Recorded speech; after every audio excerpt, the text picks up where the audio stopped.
तो दोस्तों स्वागत करता हूं आपको PCC by Amit sir new channel में।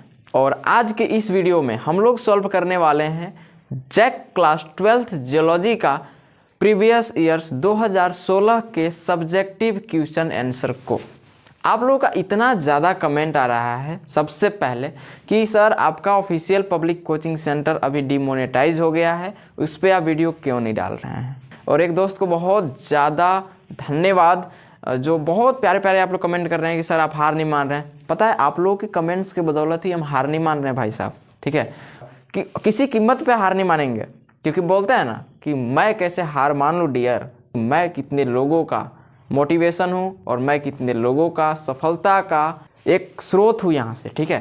तो हार तो मानना अच्छी बात नहीं है, और निकले हैं सफ़र में तो हार का परवाह क्या करना। जब ठोकरें नहीं लगेगी तो आगे के बारे में हमें कैसे पता चलेगा कि आगे और भी क्या क्या हो सकती है और दुख दर्द का एहसास कैसे होगा, ठीक है। सो ये सब अंदरूनी बातें हैं, नहीं करना चाहिए। लेकिन आज के इस वीडियो में जो है हम लोग उस क्वेश्चन आंसर को पूरी तरीके से सॉल्व करेंगे। आप लोगों का कमेंट आएगा सबसे पहले, सर आपने सबसे पहले 2011-10 को सॉल्व करवा दिया है, ठीक है। 2011-10 के सब्जेक्टिव क्वेश्चन आंसर को क्या कर दिए हैं, सॉल्व हम कर चुके हैं। तो आप लोगों का कमेंट आएगा कि सर 2010 करवा दिए, 11, 12, 13, 14, 15 ये सब नहीं करवा रहे हैं, डायरेक्ट 2016 ही क्यों। तो मैं आपको पहले बता देता हूँ एक चीज़ कि देखिए मजबूरी कुछ और, यहाँ पे कुछ भी मजबूरी नहीं है। मजबूरी सिर्फ इतना है कि स्टूडेंट्स को बहुत ज़्यादा क्वेश्चन आंसर याद करवाना है, और अभी चैप्टर वाइज ऑब्जेक्टिव जितना हम करवाए हैं उससे भी ज़्यादा अभी ऑब्जेक्टिव हमको और कराना है, इसीलिए लेट हो रहा है। और हम लोग 2016 से स्टार्ट कर रहे हैं, और 2016 से 17, 18, 19, ठीक है ना, 20, 22 ये इन सभी में इतना प्रश्न आया है कि वे सभी प्रश्न इन सभी में भी आ चुका है। तो क्या एक ही प्रश्न को बार बार रिपीटेड करना। और आज के इस वीडियो में जो है हम लोग 3 मार्क्स वाले इतने भी सब्जेक्टिव क्वेश्चन आंसर होंगे उसको हम लोग पढ़ेंगे with notes, English and Hindi medium साथ में। और ये मेरा न्यू चैनल है, आपको पता है कि जितने भी जियोलॉजी के क्वेश्चन आंसर वाले वीडियोस आएंगे वो इसी चैनल पे आएंगे। ध्यान दीजिएगा, जियोलॉजी के जितने भी क्वेश्चन आंसर वाले वीडियोस आएंगे वो इसी चैनल पे आएंगे। आप इस चैनल को अवश्य सब्सक्राइब कीजिएगा, ठीक है। इस चैनल को सब्सक्राइब करने के लिए हमें बार बार बोलना पड़ रहा है अभी, क्योंकि आप लोग सब्सक्राइब भी कर रहे हैं, ऐसी कोई बात नहीं है। अभी इसमें 90 के अप्रोक्स में सब्सक्राइबर भी हो चुके हैं। आपको सब्सक्राइब करना ही है भाई साहब। सब्सक्राइब नहीं कीजिएगा, सपोर्ट नहीं कीजिएगा तो दिक्कत हो जाएगा आगे। अभी क्लास 11th के भी कुछ स्टूडेंट्स इसको देखेंगे तो क्लास 11th वाले भी इसको सब्सक्राइब कर लेंगे। क्लास 11, 12 सबके लिए अब जियोलॉजी का चैनल यही बनेगा। पब्लिक कोचिंग सेंटर पर केवल लेक्चरर वीडियोज़ आएंगी, ठीक है। चलिए अब हम लोग यहाँ पे स्टार्ट करते हैं। चलिए let's go and start now this video. तो हम आ गए स्क्रीन पे एंड देखिएगा, ये चैनल जो है पब्लिक कोचिंग सेंटर का नहीं है, लेकिन उसी का नोट्स है, तो मतलब ये करना पड़ेगा। ये नोट्स उस चैनल पे भी नहीं है, इस चैनल पे भी नहीं था, तो हमने ये फिर से क्रिएट किया है। साफ वर्डों में इंपॉर्टेंट इन्फॉर्मेशन को मैंने लिख दिया यहाँ पे, ठीक है, कि if someone copying the notes of this video and misusing it then strike can be given by the owner of this channel, don't make such mistake. इस प्रकार की गलती आपको नहीं करना है। धन्यवाद। Previous years 2016 subjective question answers के बारे में हम बात करेंगे। 2016 के बारे में 3 मार्क्स वाले जितने भी होंगे इस वीडियो में फाइनल हम लोग कर देंगे, और इंग्लिश मीडियम हिंदी मीडियम दोनों के लिए रहेगा। आपको नोट्स नहीं मिलेगा, टेलीग्राम पे भी अपलोड नहीं किया जाएगा, बिकॉज अभी आपको सबसे ज़्यादा इस चैनल को, जो सेकंड चैनल है, इसको बूस्ट कराना है, ठीक है, सपोर्ट करना है। क्योंकि 12th वालों अब आप लोग 3 महीना ही मुझे सपोर्ट कर सकते हैं, ठीक है। ज़िंदगी भर सपोर्ट आप लोग नहीं कीजिएगा। अब क्या है पता नहीं, आगे भी मुझे प्रयास रहेगा कि सब कुछ हम करते चलेंगे, लेकिन थोड़ा दुख दर्द को समझना है, ठीक है। चलिए अगला प्रश्न हमारा देखने को मिल जाता है यहाँ पे 3 नंबर वाला है। बहुत लंबा क्वेश्चन हमने यहाँ पे नहीं लिया है, शॉर्ट में निपटाएंगे। कयांत्रित सेलों के महत्वपूर्ण गठन का वर्णन करें। देखिए कयांत्रित सेल को हम लोग रूपांतरित सेल कहते हैं। गठन के बारे में, उसको किस प्रकार से उसकी रचनाएं होती है उस चीज़ के बारे में हमें यहाँ पे क्या करनी है, पढ़नी है। इंग्लिश में लिखा है describe the important texture associated with metamorphic rock, ठीक है। चलिए इसके उत्तर के बारे में हम लोग क्या करते हैं, जान लेते हैं। अगर आपके पास किसी प्रकार का पासपोर्ट बुक है, किसी प्रकार का यूनिवर्सिटी पासपोर्ट है, तो उसमें ना गजब तरीके का आंसर दिया हुआ है, 3-4 पेज में दिया हुआ है। उतनी चीज़ों के बारे में हमें नहीं पढ़ना, ठीक है। डायरेक्ट हम लोग शॉर्ट में निपटा देंगे इसको टाक से। देखिए लिखा है आगे इसमें कि कयांत्रित सेल को कयांतरित सेल को मुख्यतः रूपांतरित सेल कहा जाता है। फर्स्ट स्टेप कंप्लीट रखना। ये चट्टानें आग्नेय तथा अवसादी चट्टान के रूपांतरण से बनते हैं। चट्टान 3 प्रकार के होते हैं, आपको एक चीज़ पता है, पहला आग्नेय, दूसरा अवसादी, तीसरा कयांतरित। यहाँ पे हमको कयांतरित के बारे में पढ़ना है, लेकिन पेट्रोलॉजी चैप्टर में मैंने बताया था तीनों चट्टान एक दूसरे से कनेक्टेड है, ठीक है। तो आग्नेय जो कि बहुत प्राइमरी रॉक्स वो होता है, अवसादी सेकेंडरी हो जाता है, और थर्ड में क्या होता है आपका मेटामॉर्फिक होता है। तो मेटामॉर्फिक जो बनता है आपका आग्नेय तथा अवसादी दोनों से मिलकर बनता है। अब यहाँ पे जो हेडिंग ए नंबर में, इसका गठन मुख्यतः 2 प्रकार से होता है। ये हेडिंग को आप लिख मत लेना वीडियो पॉज करके, गलत हो जाएगा, ठीक है। यहाँ पे टाइपिंग मिस्टेक है, ठीक है। पहला चीज़ अवसादी से कयांतरित सेल यहाँ पे होगा, ये पूरा मिस्टेक है, ठीक है।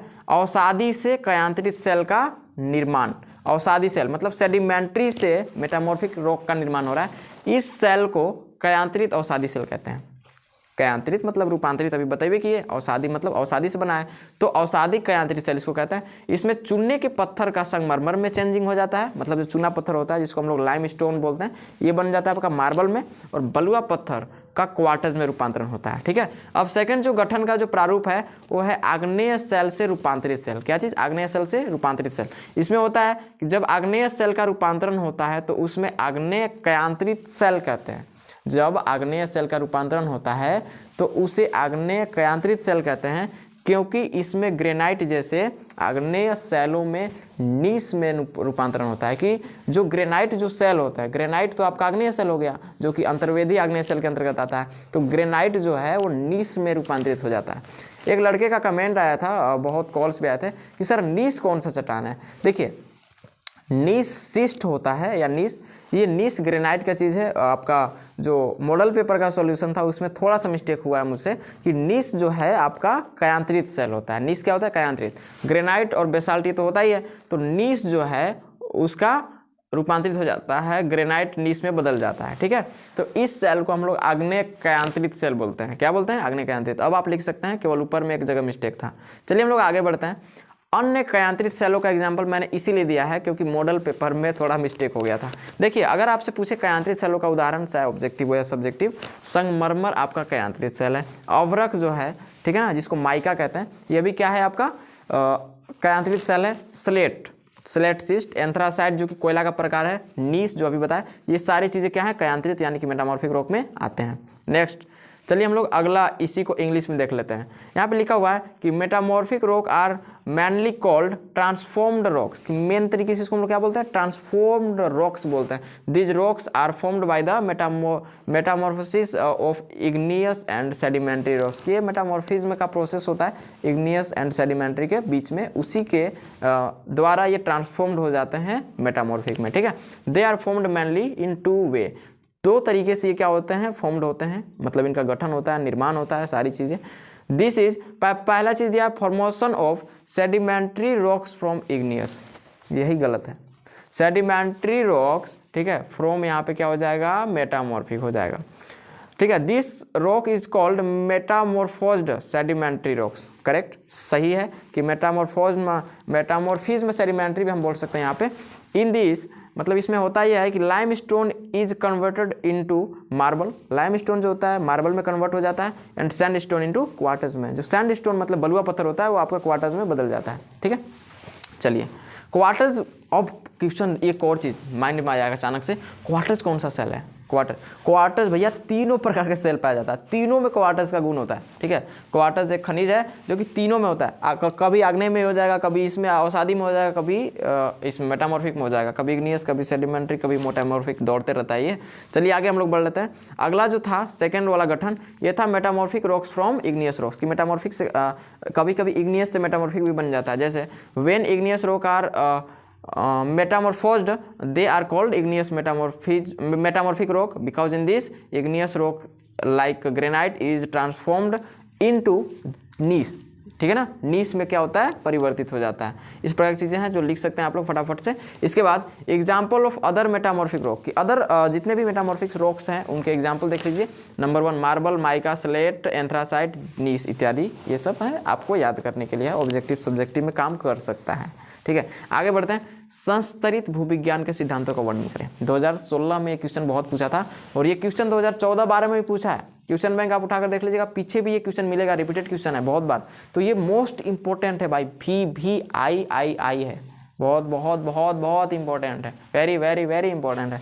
Describe the principle of stratigraphy. Stratigraphy आपको पढ़ा है, लेकिन हाँ स्ट्रेटिग्राफी में कुछ कुछ चैप्टर हैं, जैसे ऑर्डर, जितने भी क्रम है ना वो क्रम के बारे में, जो धारवाड़ क्रम हो गया आपका, गोंडवाना क्रम हो गया, ये सब के बारे में थोड़ा सा बताना भी जरूरी है, बाकी है। उसके लिए लेक्चरर वीडियो हम पब्लिक कोचिंग सेंटर पर लाएंगे, जिस पे झगड़ा चल रहा है यूट्यूब से। डोंट वरी, अपन जिंदा है, अभी कुछ ना होने वाला है। नेक्स्ट चलिए, भूवैज्ञानिक अतीत में निर्मित सेलों के क्रमबद्ध अध्ययन को अस्तरित सेल विज्ञान कहते हैं। ये वीडियो में हम बता चुके हैं, अस्तरित सेल विज्ञान के जितने भी हमारे वीडियोस थे उसमें हम बताए हैं कि भूविज्ञान के अतीत में जितने भी निर्मित सेल हैं उनका हम क्रम बाई क्रम करके अगर स्टडी करते हैं तो वो क्या हो जाता है आपका अस्तरित सेल विज्ञान। This is the principle of stratigraphy. ठीक है, उत्पत्ति से लेकर अब तक के पृथ्वी में तमाम भूगर्भिक संरचनाओं एवं घटनाओं को सम्मिलित रूप से पृथ्वी का इतिहास कहा जाता है और इसी इतिहास के बारे में हम पढ़ते हैं अस्तरित सेल विज्ञान के अंतर्गत। ठीक है, इंग्लिश मीडियम देख लीजिए थोड़ा सा। The systematic study of rocks formed into geological past is called stratified petrology. Stratified petrology का ही दूसरा नाम होता है आपका स्ट्रेटिग्राफी। ठीक है, याद कर लीजिएगा। नेक्स्ट बढ़ते हैं हम लोग आगे। ऑल द जियोलॉजिकल ठीक है formations and events of the earth since its origin till now are collectively called the history of the earth. ठीक है, मतलब हिस्ट्री ऑफ द अर्थ जितने भी हैं, ऑल द जियोलॉजिकल फॉर्मेशन, जितनी प्रकार के जियोलॉजी के अंतर्गत निर्माण हुए हैं, जितने भी इवेंट्स हैं, मतलब जितनी भी घटनाएं हैं, अर्थ सिंस इट्स ओरिजिन टिल, इसके उत्पत्ति से लेकर आज तक, ठीक है ना, टिल नाउ बोला है ना, आर कलेक्टिवली, टोटल चीज निर्माण से आज तक जितने भी घटनाएं हुए हैं सबके इतिहास के बारे में, हिस्ट्री ऑफ द अर्थ के बारे में हम लोग पढ़ते हैं किसमें, स्ट्रेटिग्राफी चैप्टर में। तो this is the principle of stratigraphy. Next हम लोग बढ़ते हैं आगे। अगला प्रश्न है, ये पेट्रोग्राफिक ना हर एक वर्ष पूछा है, 2022 में, पिछले साल भी पूछ लेता ये क्लास 12th में, लेकिन कुछ अलग था तो उसमें 2022 तक आ जाएंगे हम लोग तो कंप्लीट कर देंगे। साइनाइट और ठीक है एम्फीबोलाइट पर संक्षिप्त पेट्रोग्राफिक लिखो। ठीक है ना, दोनों पे क्या लिखना है आपको, पेट्रोग्राफिक लिखना है। Write short petrographic notes on syenite and ठीक है ना एम्फीबोलाइट, तो दोनों के बारे में आपको हम बता देते हैं। इसका यहाँ पे हम कंप्यूटराइज यहाँ पे लिख चुके हैं। पहले चीज़, साइनाइड जो होता है यह पूर्ण रवेदार, रवेदार उन चीज़ों को बोलते हैं जिसको दाना दाना में हम बना सकते हैं, तो पूर्ण रवेदार होता है, लेकिन दृश्य क्रिस्टली आग्नेय सेल है, मतलब इसको देख सकते हैं, क्रिस्टल जैसा संरचना होता है लेकिन देख सकते हैं। जो मुख्यतः के फेल्सपार से बना हुआ है, ठीक है, जिसमें फेल्सपैथाइड भी इसी चट्टानों में मिल सकता है। फेल्सपैथाइड करके कोई खनिज है, यौगिक है, जो कि इसी चट्टान में आपको साइनाइट में ही मिल जाएगा। खनिजकी के आधार पर यह सेल जो होता है ना, दो प्रकार का होता है, मतलब साइनाइट जो है खनिज के अगर दृष्टिकोण से देखें तो ये दो प्रकार के आपको देखने को मिल जाएंगे। सर्वप्रथम आपको काल्क देखने को मिल जाएंगे, KALK, ठीक है, काल्क। काल्क ये क्षारीय साइनाइट होता है। कैसा होता है, क्षारीय साइनाइट। इसके बाद एक क्षारीय साइनाइट नॉर्मल पाया जाता है। काल्क क्षारीय साइनाइट और एक क्षारीय साइनाइट, ऐसे ही नॉर्मल। अब जो एम्फीबोलाइट था इसका देख लीजिएगा आप लोग, यह बेसाल्ट तथा गैब्रो सदृश रूपांतरित स्वरूप है। जो बेसाल्ट आप लोग जानते हैं ना, बेसाल्ट क्या होता है, बेसाल्ट जैसे आग्नेय सेल का ग्रेनाइट बेसाल्ट होता है ना, ज्वालामुखीय उद्गार से बने निर्मित आग्नेय सेल को हम लोग बेसाल्ट बोलते हैं। तो बेसाल्ट सेल तथा गैब्रो जो आग्नेय सेल है वो सभी का रूपांतरित स्वरूप होता है एम्फीबोलाइट, मतलब कयांतरित सेल हो गया। कौन सा सेल हो गया, रूपांतरित है तो कयांतरित सेल हो गया। इसका संगठन हॉर्नब्लेंड सिस्ट तुल्य है, मतलब हॉर्नब्लेंड सिस्ट के जैसा इसका होता है, बराबर है, ठीक है ना। इसके बाद और सिस्ट वाले जितने भी सेल हैं सब आपको किस में आते हैं, कयांतरित सेल में। इसका रंग भूरा अथवा हरा काला हो सकता है। अब चलिए इसी को इंग्लिश में मैंने लिख दिया यहाँ पे। It is a full grained, ठीक है, visible crystalline igneous rock mainly composed of K feldspar, ठीक है ना। Feldspathoid can also be found in this rock, ठीक है। फाइनल नेक्स्ट हम लोग बढ़ लेते हैं। On the basis of mineralogy these rocks are two types. Basis of mineralogy मतलब खनिज विज्ञान के अंतर्गत अगर हम इसे देखें तो दो प्रकार के आपको मिलेंगे। काल्क, ठीक है ना, एल्कालाइन साइनाइट एंड एल्कालाइन, यहाँ पे बेसिक आप लिखो, एल्कालाइन नहीं रहेगा, ठीक है ना। बेसिक मतलब क्षारीय हो जाता है, ठीक है, BASSS, ठीक है, बेसिक क्षारीय हो जाएगा। यहाँ पे क्षारीय के लिए यहाँ पे इंग्लिश लिख देना, ठीक है। नेक्स्ट एम्फीबोलाइट क्या है, it is a metamorphosed from basalt and gabbrolike, ठीक है। इट इज़ कॉम्पोजिशन ऑफ, ठीक है, comparable to that of hornblende, ठीक है। हॉर्नब्लैंड जो सिस्ट होते हैं उनका ये कॉम्पोजिशन से बना हुआ है, रूपांतरित सेल होता है। इट्स कलर इज ब्राउन हो गया, ग्रीन एंड ब्लैक होता है। नेक्स्ट क्वेश्चन हम लोग पढ़ लेते हैं। ये प्रश्न बहुत बार पूछा है, 4 से 5 साल 2009 से अगर आप देखो तो रिपीटेड क्वेश्चन है। क्या पूछा है प्रश्न देख सकते हैं आप कि अयस्क के औसत प्रतिशत की विवेचना कीजिए। अयस्क के औसत प्रतिशत, इसका मीनिंग हम आपको हिंदी में बताते हैं। कोई खनिज हम धरती के अंदर से अकार्बनिक रूप से प्राप्त कर रहे हैं तो उसे तो खनिज भाई कहते हैं, लेकिन उस खनिज में उपस्थित धातु की मात्रा को हम लोग कितनी है, मतलब कि उस खनिज में धातु कितना % है, ठीक है ना। तो एवरेज निकालना, एवरेज मतलब औसत होता है। कोई खनिज है मतलब अनुमानतः कितना प्रतिशत तक उसमें निकल सकता है, ठीक है। तो उसी को बोलते हैं अयस्क के औसत प्रतिशत। देखिए यहाँ पे लिखा है, किसी अयस्क में उपस्थित धातु के प्रतिशत को अयस्क का औसत प्रतिशत कहते हैं। This is the line of, इसका मतलब इस डिफिनेशन पूरा फाइनल है, किसी प्रकार कोई दिक्कत नहीं होगा। खनिज पदार्थ को अयस्क के रूप में उपयोग करने के लिए उसमें उपयुक्त धातु का औसत प्रतिशत एक न्यूनतम से अधिक होना चाहिए। न्यूनतम से अधिक समझ रहे हैं। जैसे कि हम बता दिए आपको कि भाई कोई लोहा है, कोई लोहा है या कोई मतलब कि हेमेटाइट है, तो हेमेटाइट में 60% लोहा है, 70% लोहा है, एवरेज हम निकाल चुके हैं। 60% मिनिमम है, क्या है, मिनिमम है, इससे ज़्यादा भी हो सकता है। तो मिनिमम से अधिक होना चाहिए, मिनिमम से अधिक या मिनिमम होना चाहिए, लेकिन मिनिमम से 1-2 अधिक होना चाहिए, ठीक है। तब जाकर हम बोल सकते हैं कि एवरेज। नहीं तो पता चला किसी में 90% है, किसी में 60% रह गया। इसीलिए लिखे हैं खनिज पदार्थ के अयस्क के रूप में उपयोग करने के लिए उसमें धातु का औसत प्रतिशत एक न्यूनतम से अधिक होना चाहिए, कि न्यूनतम है थोड़ा सा अधिक होगा, ठीक है। जैसे उदाहरण देखिए हम आपको बताते हैं यहाँ पे, ठीक है, पूरी तरीके से एवरेज। जैसे हमने हेमेटाइट के बारे में बोला था तो उसमें 60% होता है, कोई इसमें शक वाली बात नहीं है, ठीक है। उदाहरण, लोहा प्राप्त करने के लिए कोई भी मुख्य खनिज में 30% न्यूनतम अयस्क होता है। जैसे लोहा के लिए जो खनिज मिलते हैं हमें, हेमेटाइट हो गया, मैग्नेटाइट हो गया, मैग्नेसाइट हो गया, बहुत प्रकार के आपको और मिल जाएंगे, मीन्स खनिज मिल जाएंगे, मुख्य खनिज। तो अब समझो कितने प्रतिशत उसमें धातु की मात्रा हो सकता है। तो तीनों का एवरेज निकाला, क्योंकि लोहा का ही तीनों अयस्क था, तीनों के एवरेज निकाला, तीनों में देखने को मिला कि भैया 30% जो है ना न्यूनतम अयस्क है, ठीक है। लेकिन इसमें सबसे जो ज़रूरतमंद, सबसे जो ज़्यादा यूजफुल माना जाता है वो हेमेटाइट को माना जाता है, सबसे मजबूत, बिकॉज उसमें 60% क्या होता है, लोहा होता है। चलिए इसी के इंग्लिश में हमने यहाँ पे लिखा हुआ है, आई होप दैट आप देख पा रहे होंगे। The percentage of metal present in an ore is called the average percentage of the ore, ठीक है। For a mineral to be used as an ore it must have a minimum average percentage of metal, ठीक है। चलिए next example, any major mineral has 30% minimum ore to get iron. Iron में 30% जो है minimum जो होता है थोड़ा सा, वो एवरेज परसेंटेज के रूप में 30% पाया जाता है। नेक्स्ट बढ़ते हैं हम लोग, प्रश्न नंबर नेक्स्ट, खनिज निक्षेप का लेट मैग्मीय प्रक्रम का वर्णन करें।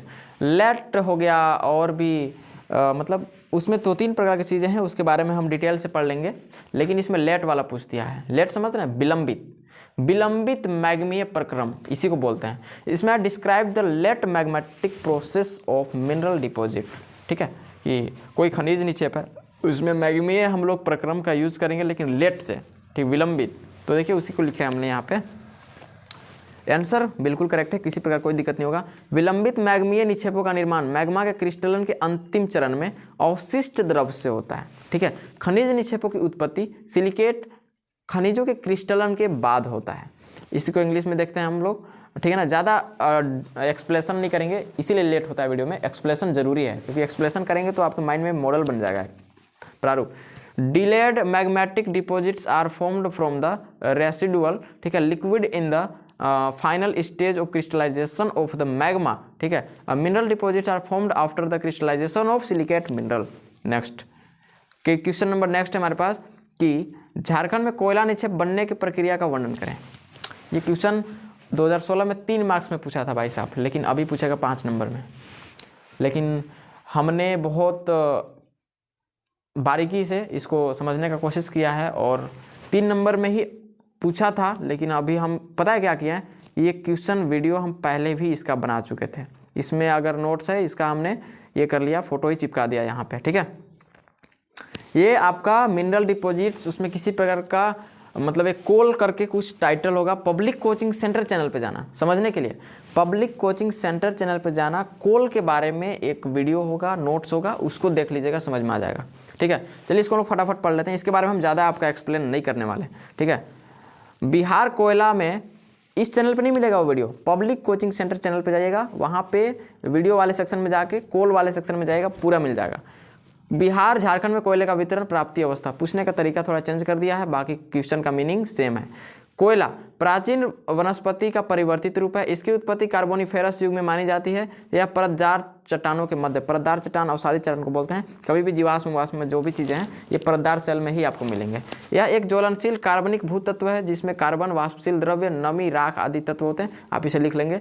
पौधे के विघटन एवं जीवों के अवशेष के कारण कोयले का निर्माण हो जाता है। इसके निर्माण में भूगर्भिक दाब का भी महत्वपूर्ण भूमिका होता है। ये तो हो गया डिफिनेशन कि कोयला भैया बनता कैसे है।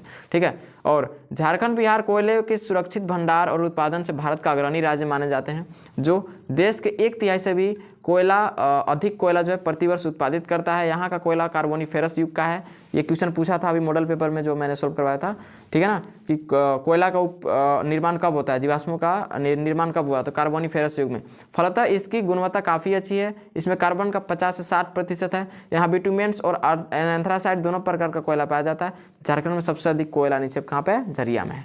ये सारी चीज़ों के बारे में आप लिखते चलेंगे। इसमें इंग्लिश मीडियम का इसमें नोट्स नहीं है, वो कोयला वाले नोट्स पे आपको जाना ही पड़ेगा। टोटल चीज़ वहाँ पे एक्सप्लेन भी किया हुआ है और वहाँ पे उस चीज़ का इंग्लिश मीडियम में भी नोट्स है। ठीक है, आगे बढ़ते हैं।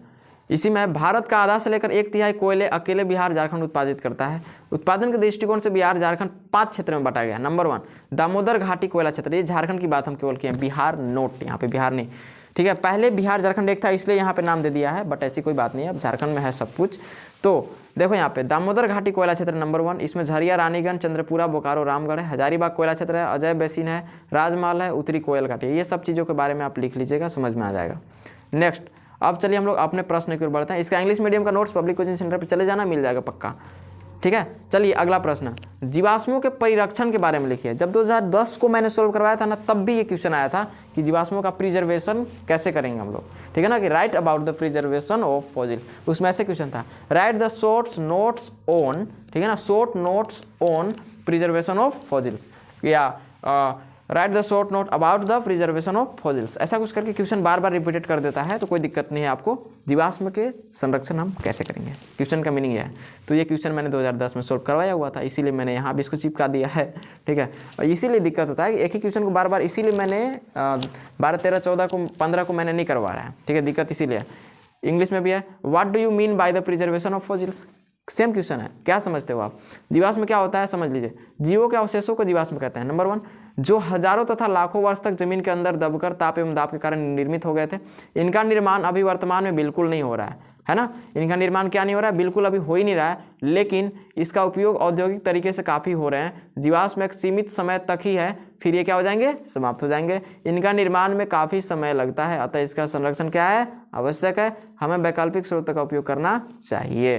ठीक है, नेक्स्ट इंग्लिश में, Only the remains of living beings are called fossils, which are formed due to heat and pressure by being buried, मतलब जलने वलने के दौरान, and in the ground, धरती के अंदर, for thousands and millions of years. They are not being manufactured, ठीक है, they are not being manufactured at all the present, मतलब अभी ये जैसे अभी निर्माण नहीं हो रहे हैं, but they are being used in industrial way, कि इनका उपयोग इंडस्ट्रियल तरीके से इंडस्ट्री में बहुत ज़्यादा हो रहे हैं। Fossils are only for a limited time, then they will क्या फिनिश्ड, इसलिए इसे क्या करना चाहिए, हमें ये करना चाहिए, प्रिजर्वेशन करना चाहिए। अब देखो यहाँ पे ये जो क्वेश्चन है ना, दिमाग हिला देगा। वहाँ पे पूछ ले था 2016 में 3 मार्क्स में, लेकिन अभी पूछेगा आपका 5 मार्क्स में। अब वीडियो को लास्ट करने का टाइम आ गया है, क्वेश्चन देख लेते हैं। झारखंड राज्य के संदर्भ में ऊपरी गोंडवाना सेलों के बारे में वैज्ञानिक अनुक्रम को लिखें। मेरा मोटिव सिर्फ इतना नहीं है कि आपको हम क्वेश्चन आंसर करवा दें, मोटिव ये भी है कि पढ़ाना भी है। तो स्तरित सेल विज्ञान का जब हम लोग रिविजन कर रहे थे तो पब्लिक कोचिंग सेंटर चैनल की बात हम सब कर रहे हैं यार, इस पर तो अभी स्टार्ट ही किया है। ठीक है, ध्यान देना। तो शास्त्रीय स्थल विज्ञान रिवीजन में मैंने कर दिया था, 2-3 क्रम के बारे में मैंने बता दिया था, लेकिन अभी गोंडवाना, टर्शियरी, जुरासिक काल, ये सब के बारे में पढ़ना बाकी है, इसलिए इसका आंसर हम इस वीडियो में नहीं बताने वाले हैं। पहले हम थ्योरी देंगे, समझा लेंगे और ऐसे समझाएंगे कि मानो भाई माइंड में कोई प्रिंट कर रहा है। Write the geological sequence of upper Gondwana rocks with reference to the state of Jharkhand. ठीक है, तो देखो इस टॉपिक पे एक अच्छी वीडियो आएगी, वेट, बहुत जल्द, कल के डेट में आपको पब्लिक कोचिंग सेंटर पे वीडियो आ जाएगी। चलिए दोस्तों, मिलते हैं किसी न्यू वीडियो में, तब तक के लिए जय हिंद, वंदे मातरम। चैनल पे नए हो तो सब्सक्राइब कर लेना, आपको आगे भी इसी तरीके की वीडियोस मिलती रहेगी। Wish you all the best and thanks.